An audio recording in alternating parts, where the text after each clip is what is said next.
What's up, guys? Welcome back. Good to have you around. A book of creation is a very layered book. Very, very layered. On the surface, it is a fantasy. On the next surface, it is a mystery. If you saw my previous video that I posted, I gave you Azra's arc in chronological order. Now, the book itself is not in chronological order. When starting a story versus ending a story, we don't necessarily end up where we imagined we would when starting it.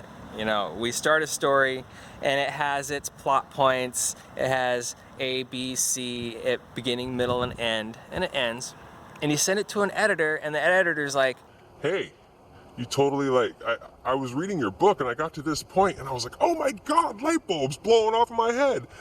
But then you totally just dropped that point and you continued on over here. Yeah, that's great and all, you continued on here, but I think you should expand this part. now, I found some troubles trying to expand on parts that I really had no personal experience in.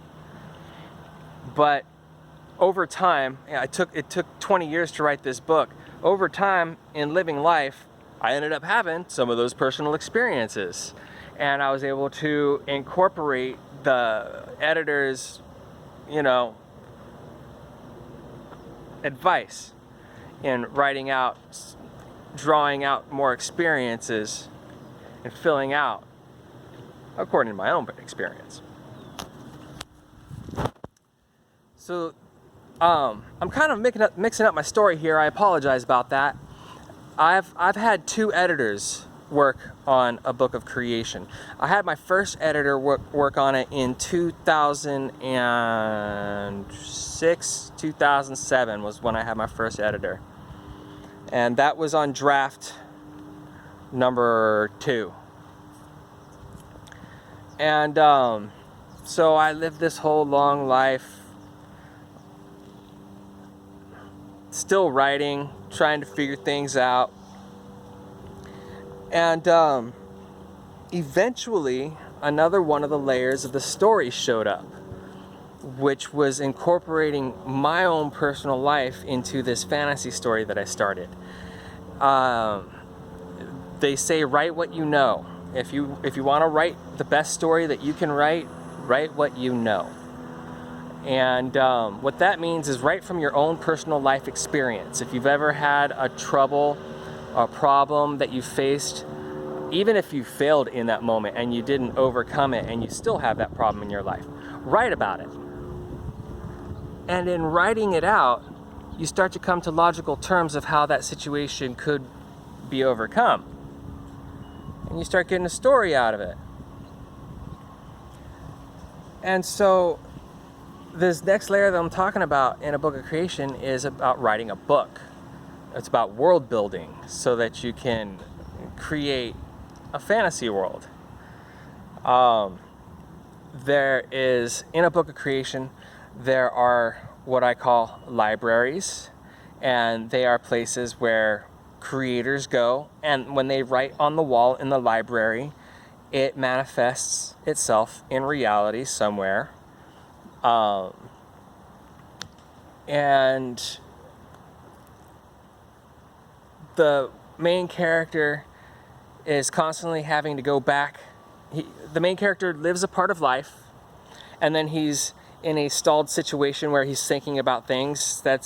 Imagine somebody drafting, and then he goes out and lives some more life, and then he's right back in a stalled moment and trying to figure things out. Imagine somebody drafting more. And he's searching the world for the knowledge that he needs to create his own world.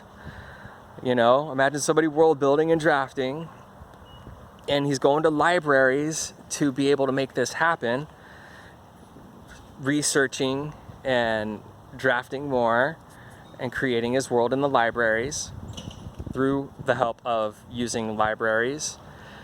And then, his main goal is to get people around him or the world at large to see what they're really capable of if they sit down and put their mind to it, which is writing a really good story, world building, creating a fantastic fantasy world for people to enjoy, not only enjoy, but get something out of, learn something from, effectively learn something from. So those are several of the layers in a book of creation. I'm not going to spoil too much more, otherwise this video would be like twice as long as this. I really appreciate you guys sticking around and learning about my book.